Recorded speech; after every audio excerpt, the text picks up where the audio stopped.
Welcome back to another edition of the Saturday to Sunday Football Podcast. I am Paul Perdichizzi, and thank you for joining me as always. Day 2, rounds 2 and 3 of the 2025 NFL Draft is in the books, and I'm back to recap every single pick from tonight, sharing my instant film thoughts on these prospects, sharing what picks I thought were my favorite picks, least favorable or questionable picks, best value picks, conclude the episode tonight sharing my initial off-the-cuff instant Dynasty Rookie Rankings based on the prospects that have been taken so far in the 2025 NFL Draft. Since we got 2 rounds of prospects to go through, I'm going to get right into it. Going to start out talking about these prospects, probably not going as much detail with every prospect as I did from last night in round 1, but let's get into it. At 33 to kick off the round, the Cleveland Browns select linebacker Carson Schweizinger. Good size, average frame, love the athleticism and speed, very good range. He's got good footwork, movement skills. He can move laterally well, great instincts and techniques and play recognition, good cover skills, nonstop motor and effort. He could start inside linebacker, weak side linebacker, a little bit earlier than I thought he was going to get taken, especially with the depth of some of the other positions that I thought were drying up at the top of the round. But Cleveland clearly had honed in on him and targeted him as an impact starting linebacker. At pick 34, the Texans selected wide receiver Jaden Higgins. This was the pick they got when they made the trade with the Giants last night to come up for Jackson Dart. Higgins has great size, good frame, good athleticism, only average movement skills and speed, but love the body control, the ball skills, the length that he plays with, the catch radius, ability to high point it, good short area burst to create late separation. I have my questions. He's my 8th wide receiver before the draft. I just have a little bit of concerns that a team is going to use him like Buffalo used Keon Coleman and just make him like their alpha X wide receiver. I think if he's asked to do that, we may see him struggle a little bit. But with Nico Collins there, I think this really opens up the possibility for Jaden Higgins to not be that outside X wide receiver. Maybe he could be a power slot or more of the possession receiver on the outside. I think those are areas where Higgins could thrive in more than being that X, get vertically down the field. That was where I had some of my concerns. Next, we had a trade with the Seahawks coming up and making a trade with the Titans. They came up and select safety Nick Omoruyi. Great size and frame, great athleticism, long speed, closing bursts, good recovery speed and acceleration. Love the play strength and physicality. He's versatile. He can line up all over the secondary and do a variety of things. Mike McDonald, this is his Kyle Hamilton-like player who's going to be a versatile chess piece in that secondary. So I think it's a great pick for the Seahawks. They were aggressive coming up, but they were moving around a lot tonight, doing different things that in terms of getting what they want. And this was a player they clearly had targeted, made them move up with Tennessee. Tennessee moved back, collecting a future pick at 82 with 52. So they moved back from 35 to 52, but they picked up 82. Cleveland was back on the clock at 36. They took running back Quinshon Judkins, good size and frame, good athleticism, speed, movement skills, tested out even better than I expected at the combine. But I love the short area bursts, the footwork, the patience, really good vision. But his calling card, great contact balance, the play strength, the power and the physicality, the leg drive. He steps into a situation there where he can be the focal point of that run game early in his career there for Cleveland. At 37, the Dolphins trade up and select offensive lineman Jonah Salvanea. Average size, good frame, love the athleticism. He's quick, lateral quickness, the agility, good play strength, moves very well. 3-year starter at offensive tackle, but I think he's going to profile best as kicking inside to an offensive guard. I think he's best in a gap run scheme. He could be asked to play right tackle. I think he's best inside. Versatile player. The Dolphins I clearly targeted when they made that trade up. Next up, at pick 38, the Patriots select running back Travion Henderson, one of my guys. The great athleticism, speed, acceleration, burst, and lateral quickness. He's got change of direction skills. He's got good play strength and contact balance, really good receiver out of the backfield. He's the best pass protector in this class. To me, he's a committee running back with 3-down ability that can handle 14 to 16 touches a game, but they will be impactful touches. I thought he warranted going on round 1. This is going to help out Drake May tremendously, whether it's dump offs, whether it's the defense having to hone in on Travion Henderson. This is going to be a big improvement in terms of giving the Patriots a weapon and a big play in terms of who create a big chunk play. Travion Henderson is that type of prospect and that type of player. So I love this pick for the Patriots. At pick 39, a little bit puzzling. I do wonder if they were targeting Travion Henderson. The Bears select wide receiver Luther Burden. Now, if anyone knows and been following me, I love Luther Burden. He's my third wide receiver in this class. Travis Hunter 1, Ted McMillan was 2, Burden was 3. His 20-3 film was arguably the best of any wide receiver in this class. But the fit there in Chicago with DJ Moore, with Rome Odunze, they drafted Colston Loveland in round 1. So it's going to be interesting to kind of see. It's almost a plethora of resources there for Ben Johnson. But I'm just curious of how much he's going to be utilized. But I love the player, and I trust Ben Johnson that he'll make it all work. I don't love the spot for fantasy because DJ Moore, Rome Odunze, like I said, Colston Loveland. So it'll be interesting in terms of fantasy. But the football player himself, very good athleticism, speed. His calling card is his yak rack ability. Love the movement skills. He's got the ability to win at all 3 levels. He's got separation quickness. He's still refining as a route runner. But for a smaller guy, really good play strength, body control, ability to high point. I love Luther Burden's game. The Bears now just have this plethora of offensive weapons that it's going to be fascinating to see how Ben Johnson kind of fits this all together. The Bears are going to be fascinating team to watch. The growth of Caleb Williams. They've fortified the offensive line in free agency, and now they go get another weapon on top of what Rome Odunze last year, on top of having DJ Moore. Really interested to see how this comes together there for Chicago. At pick 40, the Saints select quarterback Tyler Shough out of Louisville. It's not Jalen Milroe. It's not Shedeur Sanders. There had been some buzz that Tyler Shough was the Saints quarterback of interest. They play it out. They don't take him in round 1. They don't trade back up for round 1. But there are aspects of Shough games that are easy to see. Good athleticism and mobility, very good arm talent in terms of his velocity and strength to throw outside the numbers and vertically from different arm angles. Good accuracy. To me, I classify him as a backup quarterback with starter traits and upside. Obviously, he's going to be a 26-year-old rookie. But there's a lot of intriguing physical traits. I do worry about how he handles pressure, and that's like the biggest difference between him and a guy like Jackson Dart.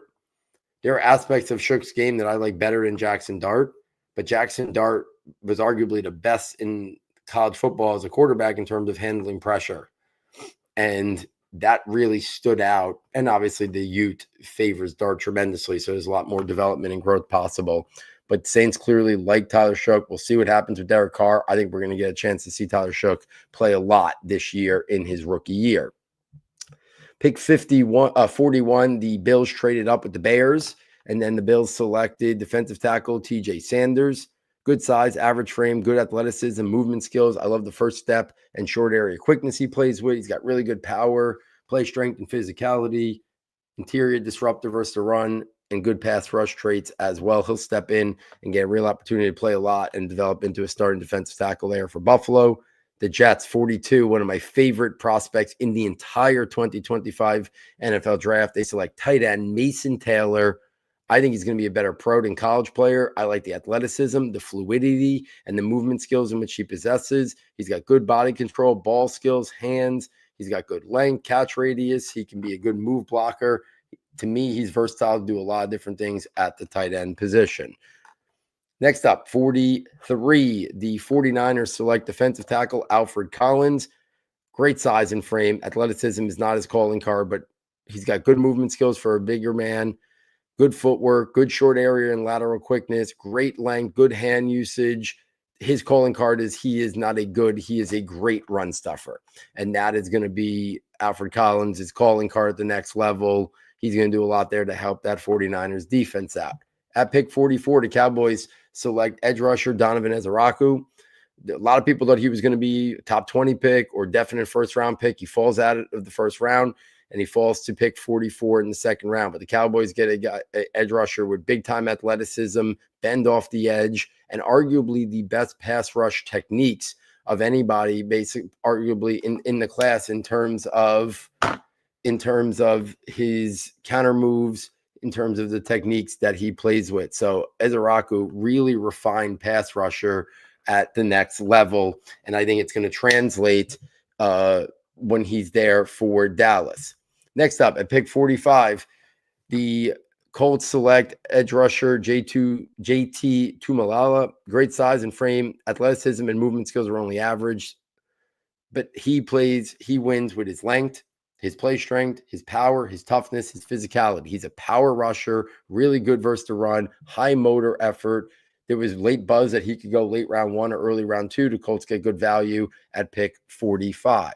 46 is the first pick that I really questioned a lot because, while I thought the fit with Luther Burden was a little bit questionable, I love the player. The Rams select tight end Terrence Ferguson. I think 46 is a little high. I think before Elijah Arroyo is a little high. I thought he was more of a mid to late round 3 guy, but he's really nailed the pre-draft process. They clearly liked what they saw with him. I think he's a more athletic version of Dalton Schultz, and that might have been what the Rams were looking for. Good athleticism, speed, and movement skills. He could attack the seam. Good length with the ability to high point and adjust for the football. It shows good body control and ball skills. He had good production in his time in college. He could step right in there and potentially be their starting tight end. At pick 47, the Cardinals select cornerback Will Johnson. Once upon a time, he was looked at as potential top 5 pick in the NFL draft. Then he was a lock first rounder. Then he couldn't test out in terms of his 40 time before the draft. And then there were some medical concerns. There was a lot of smoke that he was connected to the Cardinals in the first round. Instead, they get him all the way at pick 47. It becomes one of the best value picks in the entire first 3 rounds of the NFL draft. Listen, he doesn't have big time speed, but I think it's good. I think the play speed is good. I think the athleticism on the football field is good, but he's got big time play recognition, instincts, the length. I think he's a better zone corner, but he can play outside man as well. We're talking about a guy who, before the year started, would have been on top 5 of most, early look at prospects for the 2025 NFL draft. You would have seen Will Johnson's name on it. At pick 48, the Texans trade up, finally get themselves an offensive tackle, Ariante Ursary. Great size and frame, very athletic for a big man. He's got really good length. He uses it well. Good play strength and hand usage, 3-year starter. Solid pick for the Texans, who are trying to rebuild that offensive line in front of C.J. Stroud, especially when they traded Laramie Tunsil. At pick 49, the Bengals selected linebacker Demetrius Knight. Good size, great frame, good athleticism, speed, movement skills, and range. I love the instincts and the play recognition. He has really good play strength and physicality, good tackler in run support. At pick 50, the Seahawks select my number 4 tight end. That's Elijah Arroyo out of Miami. I've comped him to a slightly less athletic version of Evan Ingram, but I think he could be a big-time weapon in the pass game. I think he's got good athleticism and speed. He's got clean releases. He can attack the seam and get vertical. He's got good length, good ball skills and body control, shows the ability to adjust it. I think he's going to be a nice weapon for Sam Darnold there. We know Jackson Smith-Njigba is going to be their focal point, but they signed Cooper Kupp. And now they got Elijah Arroyo. They're going to do a lot of work in the middle of the field there, because that's where Smith-Njigba works best. That's where Cooper Kupp works best. That's where Elijah Arroyo is going to work best. So it's interesting what they're kind of piecing there together post DK Metcalf and with now Sam Darnold at the helm. At pick 51, the Panthers select edge rusher Nick Scourton. Good size, great frame, average to above average athleticism and movement skills, very good pass rush skills, counters, and techniques. He's a power rusher, good play strength and physicality. He had bulked up last year, and you just didn't see the same player from the year before. The year before, we're talking about a guy who was maybe a top 15 pick. So he shed some weight this offseason. It's going to be interesting to kind of see how he looks in training camp and then the preseason, because if he can get back to what he was 2 years ago, we're talking about a guy who should have been the top 15, top 20 pick in the NFL draft. At pick 52, remember the Titans made that trade from moving back from like the 3rd pick of the second round to pick 52 here. They take edge rusher Femi Oladejo former linebacker turned edge, good athleticism, movement skills, and first step quickness. He plays with he has good length, good play strength and power, very good hand usage. It's probably one of his best traits. I think he's a rotational to starting with upside edge rusher. At pick 53, the Buccaneers select cornerback Benjamin Morris. If Morris was clean, bill of health, we're talking about a guy who probably would have been in the top 20 or top 25 of the draft. So they get tremendous value. A lot of people question the Bucs, myself included, in the first round, taking Emeka Egbuka. Here to get a player, good value, fills a really big need. So I like the Benjamin Morris pick a lot. He's got good size and frame. He's very athletic. He shows straight line and recovery speed. Great ball skills and production, good length, uses it well at the catch point. At pick 54, a little bit of a surprise. I would say it's one of the more questionable picks. Packers select offensive lineman Anthony Belton. Now, he was announced as a tackle. I think he profiles best as a guard. Great size and frame. The athleticism and movement skills are average. He's got really good length, very good play strength and power. Good run blocker, upside to become a starting right tackle or offensive guard. I think he's best as offensive guard. Sounds like the Packers are going to give him every opportunity to be a starting tackle. At 55, the Chargers add to the wide receiver room for Justin Herbert. They select wide receiver Trey Harris. Good size and frame, good athleticism and movement skills. He shows good body control, ball skills, and play strength. Shows the ability to high point and create late separation. I think he's a pretty good route runner as well. But for him, it's how he wins at the catch point. I've compared him to a slightly lesser version of Hakeem Nicks, and that's a compliment because I was a big Hakeem Nicks fan. I don't know if he will struggle to create separation at the next level. That is my one concern. I usually gravitate. I had Kyle Williams ahead of Trey Harris because I gravitate towards those separators. But Trey Harris brings a lot to the table. I think he'll fit in well there with that Chargers team. At 56, the Bears select offensive tackle Ozzie Trapillo. Great size, average frame, average athleticism, movement skills, but the length is his calling card. He uses it well to mitigate the pass rushers. Good hand usage and techniques, good in pass protection, upside to become a starting offensive tackle. At 57, the Lions trade up and select offensive guard Tate Ratledge. Love this pick. He creates an identity. He would be the prototypical person who would Dan Campbell would want in terms of just the nastiness that Campbell, wants from his team. I think that's a perfect pick for Detroit. Tate Ratledge fits that town, fits that team, fits that coach. He had big time athleticism, good footwork and movement skills, but the play strength, the physicality, the toughness that he plays with is his calling card. At 58, the Raiders select wide receiver Jack Bech. Good size and frame, good athleticism and movement skills. I like the route running chops. He shows good body control, but I love the play strength and physicality. You see it in his routes. You see it in his blocking skills. He's going to fit in there. I'm really intrigued with Jack Bech with that Raiders offense. Going to be interested to see how they use him, but there is a lot to like about Jack Bech there to the Raiders. At pick 59, the Ravens select edge rusher Mike Green, the best value steal of the draft. There was some off the field stuff that was probably the reason why he fell, but Mike Green is a top 15 to 20 prospect in the 2025 NFL draft. The athleticism, the speed, the movement skills, the burst, the bend off the edge, the first step quickness. The Baltimore always seems to get, whether guys are falling for off the field stuff, whether guys are falling for injuries, Baltimore always seems to get the value players as they are falling. It's them where Philadelphia usually gets the value. And in this case, it's the Ravens getting Mike Green, presenting a tremendous value at this spot of the draft. Pick 60, the Broncos select running back RJ Harvey. A little bit undersized, but a really compact frame, great athleticism, speed, burst, lateral quickness, footwork, one-cut ability, and movement skills. I love the contact balance. He runs at a really good pad level and leg drive to pick up extra yards.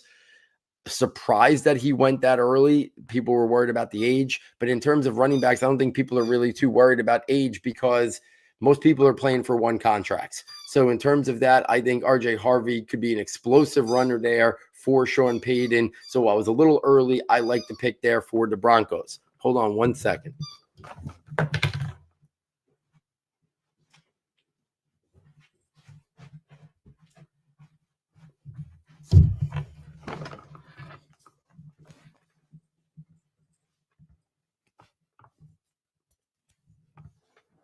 Okay, at pick 61, the Commanders select cornerback Trey Amos. You saw Trey Amos potentially going round 1 in some mock drafts the day before the NFL draft. So the Commanders get really good value here, fills a need, high upside player, good size and frame, very good athleticism, speed, movement skills, burst, footwork, agility, and quickness. He's got good length, disruptive at the catch point. He's got cover skills. He can play press man. I think he's starting cornerback best in zone, but he's got the man cover skills and the press skills as well. At pick 62, the Bears selected defensive tackle Shamar Turner. Good size, average frame, good to very good athleticism and movement skills, good play strength, leverage, and power. I love the hand usage from him, nonstop motor, good versus the run, and can get after the quarterback also. At pick 63, a little bit of a surprise here. I like the player, but he seemed to be falling if you saw what was out there, and that's defensive tackle Omar Norman Lott. Undersized, interior pass rushing 3-tech. He only averaged like 17 snaps a game for that Tennessee defense, but he's got big-time athleticism, footwork, and movement skills. He's got good bend, first step, and short area quickness, good hand usage. So he's going to be part of a rotation, but he could really be an impact player when it's 3rd and long and you know you're going after the quarterback. And then pick 64 to end the second round, the Eagles selected safety Andrew Makuba, a late riser in the process, a little bit undersized frame, but big-time athleticism, speed, shows good closing bursts.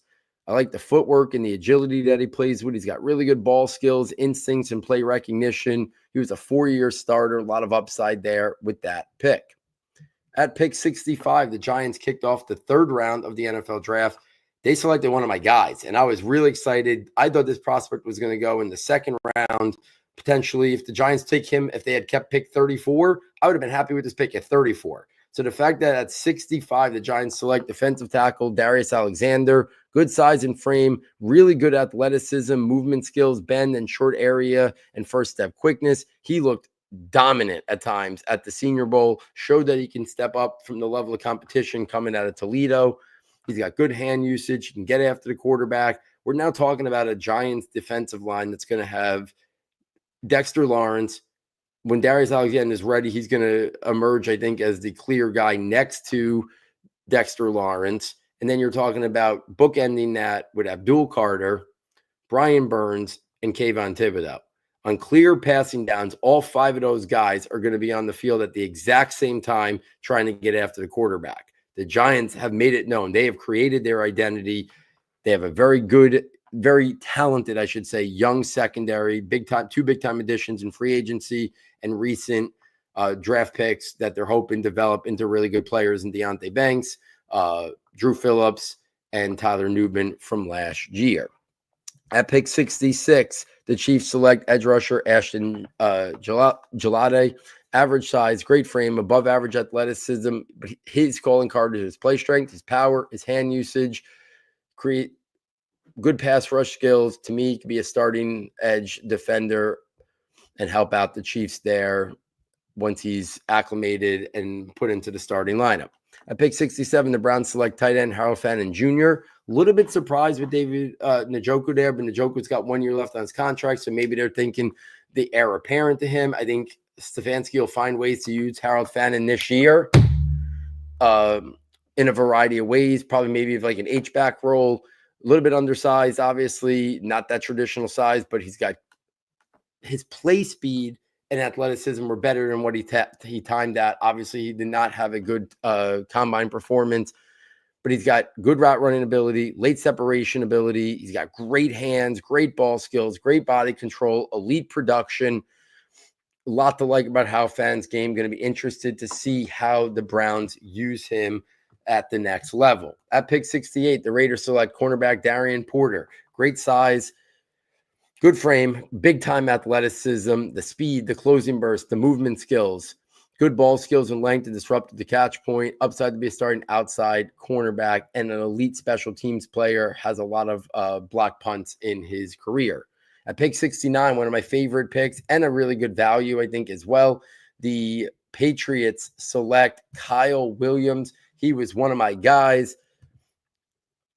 undersized, explosive vertical slot wide receiver, very good athleticism, speed, movement skills. I love the yak ability, the agility. He's got big time leaping ability as well, body control and ball skills with the ability to adjust. At pick 70, the Lions make a big trade up, give up 2 future third-round picks and their 4th-round pick this year to come up about 30 spots to take wide receiver Isaac Tesla, who has been a riser in the pre-draft process, but I struggle with this one. I like the upside, but he's a developmental wide receiver, very good athleticism, speed, and burst to get vertical from the slot. He's got good length, good play strength, and ball skills, can go up and high point the football, win contested catches, but I was surprised. I think they could have maybe got this player in the 4th round and not given up any of those picks. And even the fit there, they got Jamison Williams, they got Amon-Ra St. Brown, who mans the slot.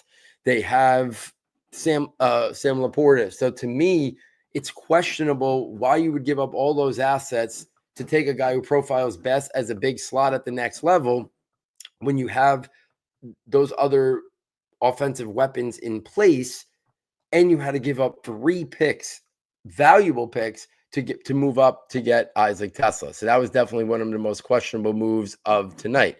At pick 71, the Saints select defensive tackle Vernon Broughton, good size, average frame, good athleticism, movement skills, first step, and short area quickness.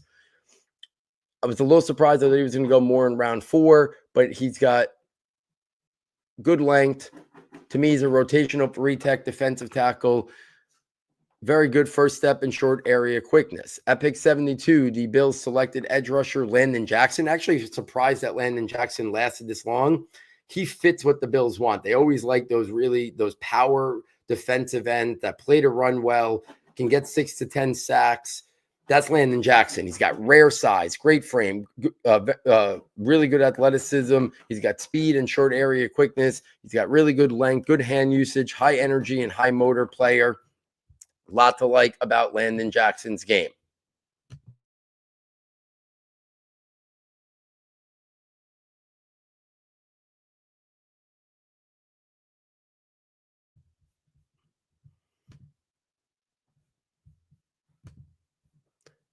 At pick 73, the Jets select cornerback A.Z. Thomas out of Florida State. Very good size, good frame, average athleticism, speed, and movement skills. His 40 time in the pre-draft process really impacted his draft standing, because once upon a time, he was looked at as potentially a late first-round pick. That 40 time really hindered his draft stock, but I really like the player. To me, his play speed is faster. He's got really good length. He uses it well, disrupted the catch point. He's got good play strength and physicality and coverage, very good press cover skills, starting outside cornerback. I thought it was really, I love what the Jets did. Mason Taylor and A.Z. Thomas on day 2. I thought the Jets had a really strong day 2 with those 2 picks, both value picks. Next up, at pick 74, the Broncos select wide receiver Pat Bryant. Sean Payton's going to do what he wants. He doesn't care about what the consensus is out there. He's looking for prototypes that fit what he wants. RJ Harvey was a surprise, but Pat Bryant was even a bigger surprise. Most people had Pat Bryant ticketed as like a round 5, round 6 player. He heard some late buzz over the last week or two that maybe an early day 3. I wasn't expecting him to come off the board at pick 74 ahead of guys like Alec Iomanner, Torrey Horton, Jalen Royals. I didn't see that in the cards. But how he wins, it's the length, it's the play strength, it's the physicality, it's the body control and the ball skills. He can get vertical, create late separation, and then win with that body control, the ability to adjust and extend and get up there and win the contested catches.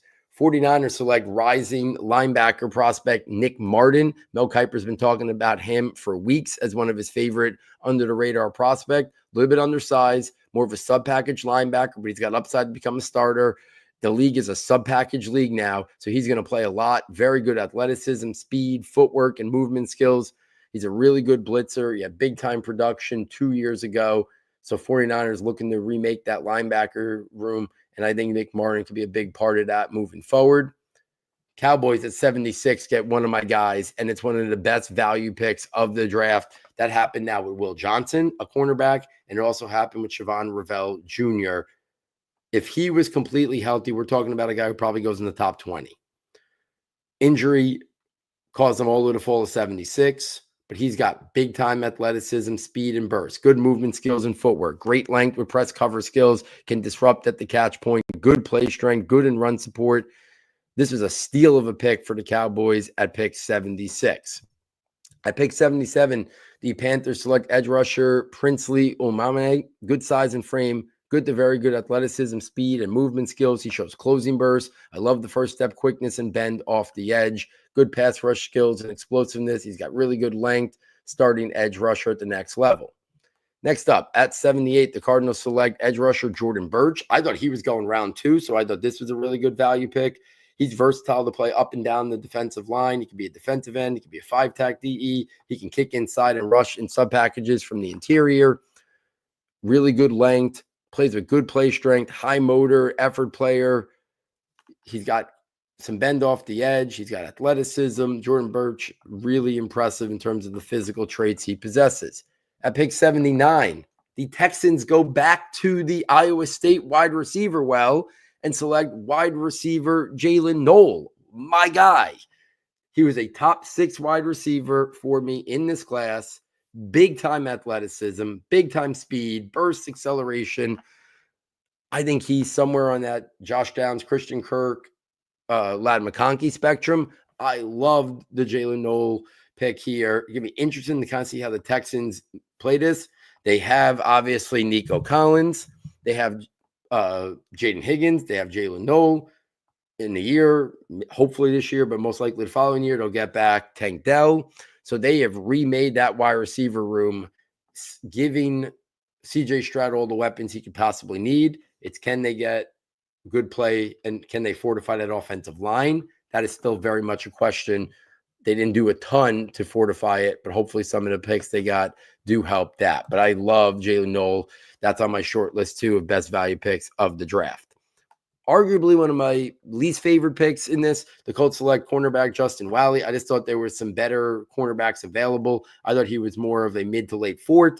He ended up going, middle of the 3rd or so here, but he's got big-time athleticism. We know athleticism matters when we're talking about the cornerback position. So he's got the speed, he's got the movement skills, he's got the footwork, he's got good cover skills. I thought he was a depth cornerback that can play outside or kick inside to the nickel. So it'll be interesting to kind of see if he materializes into a starter. I had him targeted as more of a backup, a depth player. Obviously, teams always need extra corners. 80 seemed a little rich for me. Next up, 81, the Bengals select offensive guard Dylan Fairchild out of Georgia. Great size, average frame, average athleticism, footwork, and movement skills, but he's got good length, good hand usage, good pass protector. To me, he's a depth offensive guard, best in his own scheme, but he does have the upside to become a starter at the next level. At pick 82, the Titans select safety Kevin Winston. Winston was the number 3 or number 4 safety on most boards. He was number 3 for me. Great size and frame. Number 4 for me. Great size and frame, good athleticism, speed, and burst. Good length, play strength, physicality, and toughness. He can cover. He can be a run defender. Really good tackler. I thought he was coming off the board by the end of round 2. So Titans get good value there with him coming off the board at pick 82 in the 3rd round. At pick 83, some people thought the Steelers might take Shedeur Sanders here. It's not the home for Shedeur Sanders. Instead, it's running back Caleb Johnson. Arthur Smith gets his now lead guy. Great size and frame. Athleticism and speed is average, but he's got good bursts, good quickness, good movement skills. I like the lateral quickness to get to the outside. He's got one cut ability. He's the best in the zone scheme. We obviously know that, but he runs with good play strength, compact balance, good contact balance. Caleb Johnson here. If Caleb Johnson would have won pick 50, pick 45, nobody would have been that surprised. So for the Steelers to sit and get him at 83, really good value. Love the pick. I like Shedeur Sanders, so I would have rather them get the quarterback. But if they weren't going to go Shedeur, I think this is about as perfect a pick for the Steelers in this situation based on their roster, based on the value of the board. I really like the Caleb Johnson pick here for Pittsburgh. Pick 84, the Bucs select cornerback Jacob Parrish. A little bit undersized, but big-time athleticism, speed, and movement skills. I love the footwork in the short area, quickness and agility. You want that out of your guys who are probably going to be nickel corners, but I do think he can hold up on the outside as well. He plays with tough physicality. He's got cover skills and ball skills. At pick 85, the Chiefs trade up and select cornerback Noel Williams, another big riser in the pre-draft process. Average to above average athleticism, speed, closing bursts, footwork, and movement skills. He's got good length, play strength, and physicality. I love the ball skills Noah Williams possesses. He's had really big-time ball production as well. He's got good instincts, upside to be a starting outside cornerback. At pick 86, the Chargers select defensive tackle Jamari Caldwell. Great frame, average to above average athleticism and quickness. He's a big-time run stuffer, good play strength, good power, good toughness. A little bit older prospect, but I thought he was going to go maybe early round 4. But I like the prospect a lot here. Chargers want that identity. They want to be physical. They want to be tough. Caldwell fits that narrative very much here with the pick there at 86. Pick 87, Packers select wide receiver, offensive weapon, whatever you want to call him, Savion Williams. He's got great size and frame, big-time athleticism and speed. He's got burst and acceleration. He's a weapon with the ball in his hands. He's a developmental wide receiver that can be used on manufactured touches. Think about Debo early in his career. Think about more likely Cordell Patterson. But there are aspects of this wide receiver play that if he could ever clean up the drops and clean up some of the route running, there's aspect and the ball skills. There are aspects of Savion Williams that would be really intriguing. So I know the Packers took Matthew Golden in round 1. I know they have Jaden Reed and they have Romeo Doubs, and they have Christian Watson, and then they drafted Matthew Golden yesterday. Savion Williams adds a totally different element that you could use him in a variety of ways. They don't have really, we'll say about Marshawn Lloyd, but they have Josh Jacobs. I think they're going to use Savion Williams in the backfield in a variety of ways. I think he's going to be much more offensive weapon early in his career, and they thought that he could add a different dynamic explosiveness to there, and that's why they wanted him. At pick 88, the Jaguars selected cornerback Caleb Ransah. Good frame, great athleticism, footwork, and speed. He's got nickel quarterback upside. He can become a starter. Plays with good play strength and physicality, which you need from your nickel corners. Good in run support, another trait that you need to be a starting nickel at the next level. Next up, at pick 89, the Jaguars had back-to-back picks. They select offensive lineman Wyatt Milam. Great size, good frame, average athleticism, but his calling cards are the play strength, the toughness, the power. He plays with really good techniques. A lot to like about him. I thought he was depth at right tackle or guard, but I think he has the upside to become a starter. I think for the Jaguars there, that could be down the line. At pick 90, the Rams select edge rusher Josiah Stewart. A little bit undersized, but he's got starter traits.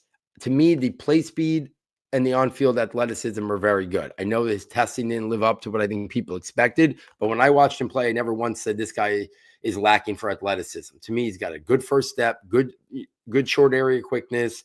He's got good bend off the edge with a pass rush repertoire that I'm a fan of. I think it's a really good pick. The Rams have found these defenders, especially guys who get after the quarterback, in the round 3, in round 4 that have materialized into impactful players. I think they found another one here in Josiah Stewart. At pick 91, Baltimore Ravens select offensive lineman Emory Jones. Good size and frame. This was the former big-time recruit. Good athleticism, good play strength and power. He's got great length. He was a 3-year starter for LSU. To me, he's a depth offensive tackle with upside traits develop into a starter, either right tackle or offensive guard at the next level. At 92, I love the pick. Surprised a little bit, but I shouldn't be. Seahawks select quarterback Jalen Milroe. Sam Darnold's deal is really just a 1-year deal. So they could easily get someone behind him, and if it doesn't go well for Darnold, look to see maybe who's behind him. Well, now they put Jalen Milroe as a guy who will be a package player this year to utilize that explosiveness that he offers, but he could be a guy that they start grooming. He came from Baltimore, their head coach, Mike McDonald. He saw the impact of Lamar Jackson, and I'm not saying Jalen Milroe could ever even be remotely close to Lamar Jackson, but he saw what a running quarterback can do for an offense. He saw what that explosiveness can do.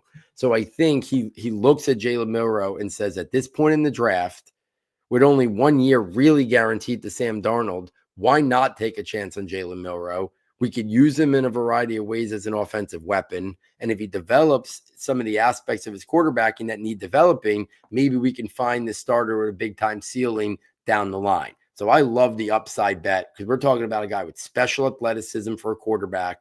He's got big-time arm talent. He can throw the ball vertically down the field.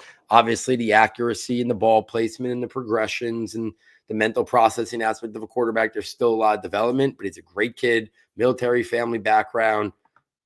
Milrow's a hard worker from everything you read in here. So I think he's going to want to come in and absorb everything. So I'm intrigued with Jalen Milrow, the pick here for the Seahawks at 92.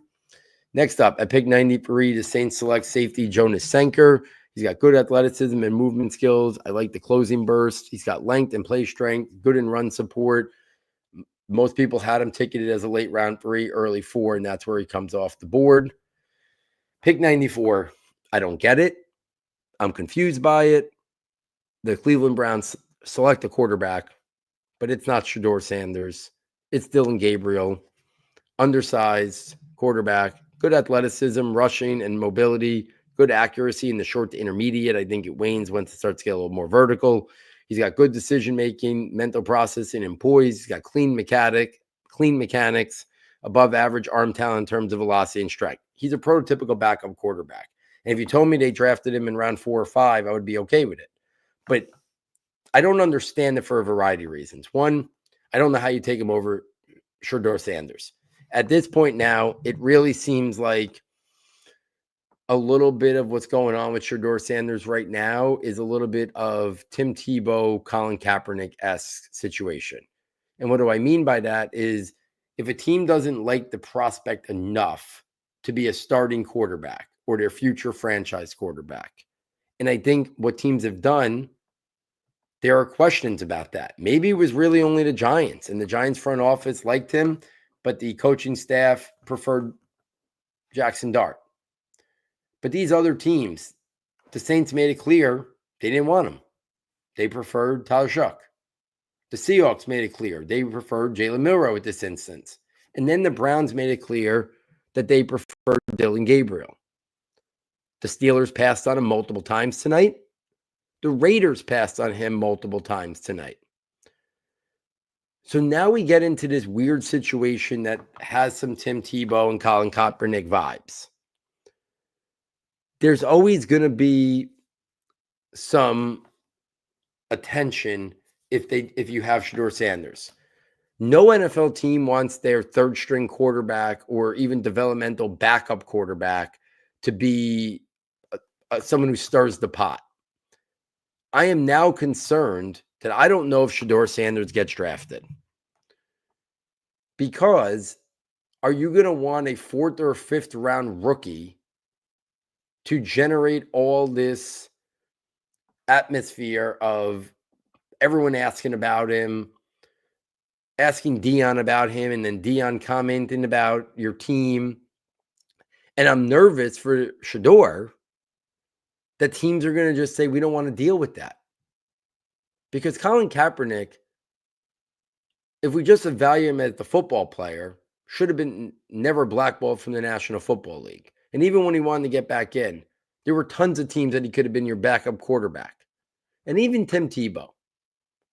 The fact that Tim Tebow couldn't get on a roster, there were aspects of Tim Tebow, even if you didn't like his quarterbacking, you could have done like a Taysom Hill type role with him.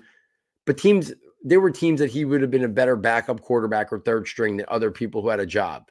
But they just didn't want to deal with the Tim Tebow experience.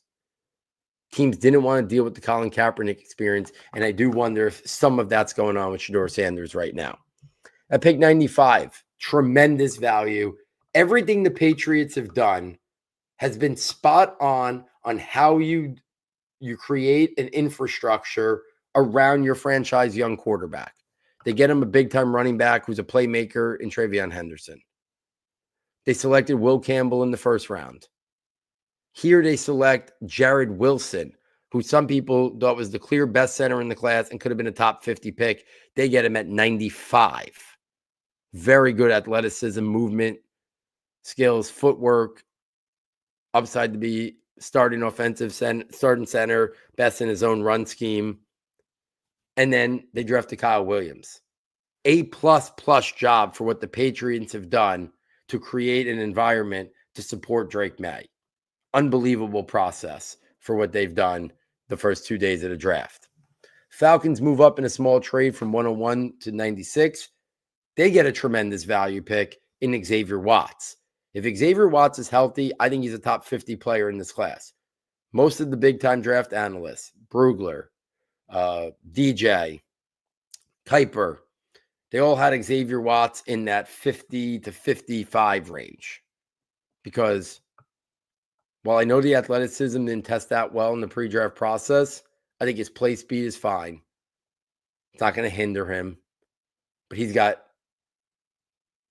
great to elite ball skills. Elite production on the ball. Plays with great techniques and instincts. The play recognition. To me, he's this year's Tyler Nubin. Tyler Nubin last year was most people's in their top 50-ish big boards. He wasn't a big-time athlete, but safety, honestly, is the position where it matters the least. It's so much about instincts, play recognition, ball skills, and Xavier Watts has that and more. So I love this pick for the Falcons. They get a pick here at 96, who, if it was taken where the pick they had given up, one of the picks they had given up to go up and get James Pierce, if they would have had their 46th pick and they selected Xavier Watts, nobody would have said it was a bad pick. That's similar range to where Tyler Nubin went last year. People would have said, I get it. So my guess is Atlanta looked at Xavier Watts as a potential top 50 pick. So they love this because it makes them probably feel way better about everything. Because if you think about it as if Watts was someone they might have considered at pick 46, if they didn't make that trade, you could then look at it as the trade really just being James Pierce for next year's number one. So they basically just say, we just got the player in a year earlier. And if you look at it like that, start to change how you may interpret that trade. Because they got back 101 and then they used 101 in a future 5 to move up to get Xavier Watts. But if Xavier Watts would have been somebody they were targeting at 46, the way this is looked at from the Atlanta side, I think changes a lot. At pick 97, the Texans trade up and select cornerback Jalen Smith. Very versatile depth piece in the secondary. You can play outside corner. You can play nickel. You can play safety. He has press cover skills. He's got good athleticism and speed. Little undersized, but the versatility is what carries him and makes him an intriguing piece. Pick 98, the Raiders select offensive lineman Caleb Rogers. I think he's a depth offensive guard with upside to maybe develop into a starter down the line. He's got a lot of years of experience. I think he's best in his own scheme. Good pull and move blocker. Pick 99, the Raiders select developmental offensive tackle Charles Grant. Really good athleticism, great length that he uses well, good play strength, good techniques, upside traits to develop into a starting offensive tackle down the line. At pick 100, the 49ers select cornerback Upton Stout, undersized depth cornerback, best suited as a nickel, good athleticism, speed, and burst. At pick 101, the Broncos select edge rusher Savion Jones. Really interesting player. I thought he was going to go a little bit higher, but he ends up coming off the board here. Great size and frame, above average to good athleticism, movement skills. He's got first step quickness and bend off the edge. He's got good play strength. Really good pick here for the Broncos. And then to round it out, Vikings select wide receiver Tay Felton. I thought he was going to go in the first 3 rounds. He sneaks in here, the last pick. Very good athleticism, speed, and burst. I like the footwork and the yak ability. He's got good body control and ball skills. Complementary inside-outside vertical wide receiver. Reminded me a lot of Darnell Mooney. So there it is, guys. My thoughts on every single pick from pick 33 to 102. If you've been following on Twitter, I appreciate it. I've been sharing my thoughts on every single pick in the NFL draft. I've been commenting on my film thoughts, been talking about whether or not I like the pick, value pick, questionable pick. If it's fantasy, I'll give my take on that in terms of, what I think about the players. There's a lot of really great prospects. So I know that day 3 is for the hardcore people, but I love day 3. I will be live tweeting my thoughts on every pick tomorrow. I'll be updating my rankings notebooks in real time with the rookies that get drafted. So stick with Saturday, Sunday, all day tomorrow. Make sure you're following my Twitter. If you've already bought the premium notebooks, make sure you have them out. Tomorrow's a great day to have them out. If you want access to all the premium notebooks, get over to the website, SS Football, fastest and easiest way to get there. For $9.99, you get access to all of the notebooks. It is great for day 3 of the draft. It is great for the UDFA signing period. They're great to have out there on draft weekend, and especially on day 3. So many great players who are still on the board, but wanting to share the projections, the top 100. I don't know where I placed yet in the competition that the Huddle Report runs, but I did have correctly projected 84 out of 100. Last year was 83 out of 100. We historically have been in this 83 to 86 range. This year was harder than ever to get to that number in terms of who I thought was going to be in the top 100. So to beat last year's in I think a class that there was even more uncertainty. Excited about that. And then the next 2 picks, I did have them in my top 100. So basically 86 out of 102 guys who I thought were going to get drafted, got drafted here. Remember, night 1 was 29 out of 32. So really good, again, in terms of the draft projections notebook and kind of setting the stage for what is going to happen. A lot of good prospects still available. We still got Shador. We'll see if he gets drafted. The running backs, you're going to see a plethora of running backs tomorrow go. The best ones left: Dylan Sampson, Bashal Tudin, Trevor Etienne, Cam Scatterbo, Jaden Blue, Jordan James, DJ Giddens, Ollie Gordon. We're going to have wide receivers: Jalen Royals, Alec Ioman, or Torrey Horton, Isaiah Bond. We'll see if he gets drafted. Jalen Lane, Dante Thornton, Shamari DK, Tej Johnson. A bunch more tight ends. I think the best one left is Gunnar Helm and Thomas Fedone. We got good offensive linemen left. We got a bunch of good defensive tackles left. We got edge rushers. I can't believe Jack Sawyer hasn't been drafted yet. So there's a lot of good prospects left. We got some good linebackers, safeties. Billy Bowman still available. So a lot of really good prospects left.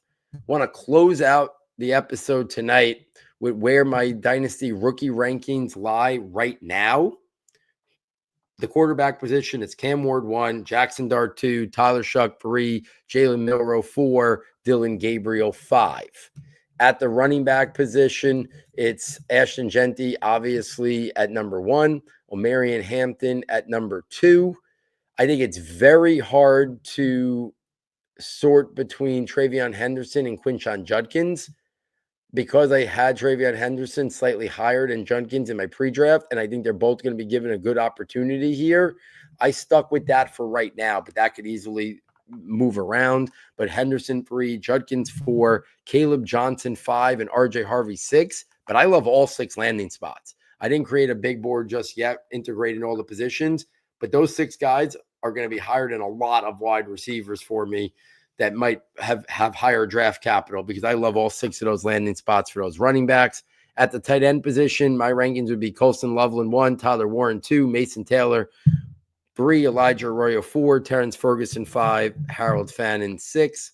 And at the wide receiver position, of the 14 wide receivers taken, it'd be Travis Hunter 1, Tet McMillan 2, Matthew Golden 3, Emeka Egbuka 4, Jaden Higgins 5, Jack Besh 6, Kyle Williams 7, Trey Harris 8, Luther Burden 9, Jalen Noel 10, Pat Bryant 11, Isaac Tesla 12, Ty Felton 13, and Savion Williams 14.